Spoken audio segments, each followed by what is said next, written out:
qaar ka mid ah dhalinyarada beelaha dega gobolka saaxil gaar ahaan degmada Berbera ayaa waxay taageero u muujiyeen xildhibaan Barkhad Jaamac Xirsi Batuun oo ah xildhibaankii ugu codka badnaa ee gobolka Maroodi Jeex waxayna sheegeen inuu dhallinyaradoodani uu tusaale u yahay sidoo kale waxay dhallinyaradani ay sheegeen inay degmada Berbera ay kaga maqan yihiin xilal kala duwan iyagoo arrimahaasi ka hadlaya waxay yidhaahdeen shirkayga jaraa'id maanta wuxuu ku saabsan yahay haddaanu nahay dhalinyarada gobolka saaxil ee beesha Gabooye inaanu halkan hambaliyo iyo bogaadin uga dirno xildhibaankayaga Barkhad Jaamac Batuun oo ah xildhibaan nagu metelaya golaha baarlamaanka oo ay noogu dambeysay 1960 maanta waxaanu nahay dhalinyarada maanta uu jeexay wada aad iyo aad u wanaagsan oo ku dayasho mudan oo ah tii maanta ugu horeysay oo Barkhad noo jeexay marino hambaliyo iyo tahniyad garyaqaan Barkhad Jaamac Batuun aan leenahay hambaliyo waxa tahay astaan qaran waanan kugu soo dhaweynaa waanan kugu duceynaa inaad noqoto astaanti qaranka ma sha Allah waxaan halkan hambaliyo uga direynaa xildhibaankayga Barkhad Jaamac Xirsi Batuun ilaahay ha garab gale oo annagana matali doona Soomaaliland oo dhanna ay u codeysay sidii ay cadaalad u heli lahaayeen iyo kartidiisa iyo magaranaysa aqoontiisa ku helay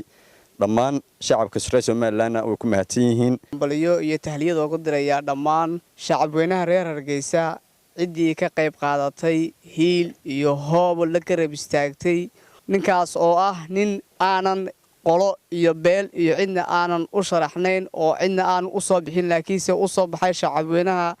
reer Hargeysa dhammaan halka aad waxaad ku wada aragtaan dhalinyaro aad iyo aad u jigooda iyo xirfadooda aqoontoodaba ay u fayso waa dhalinyaro runtii intay gobolka ku noolaayeenba wax baranayay qaarkood shahaado digriya masters iyo wax la dhigmaba haysta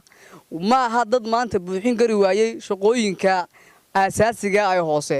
sida Barkhad wadada uu noo jeexay in aynu marno wixii walba oo naga maqan hadii ay tahay dawladaha hoose hadii ay tahay meelaha shaqooyinka fiican ee maanta ummadda Ilaahay iyo billioniska kale ba ka shaqeeyaan daacad inaan ku shaqeyno aqoonteedina aanu leenahay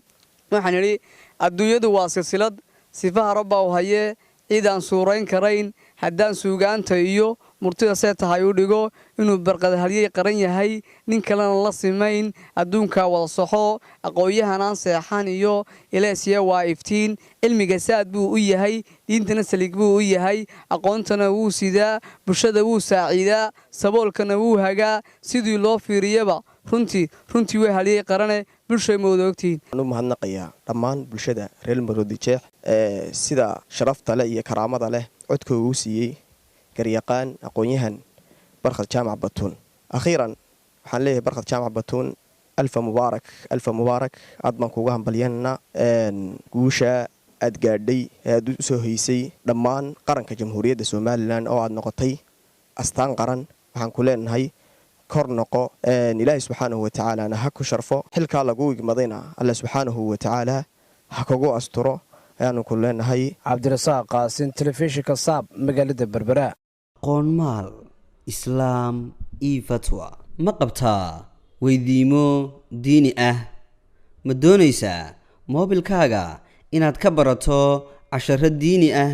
oo af Soomaaliya islaam iyo fatwa waxaad ka helaysaa fatwa diini ah tafsiir xadiis fiqi siiro dhaqanka suuban ducooyin soo qor fatwa ama islaam una dir hal shan eber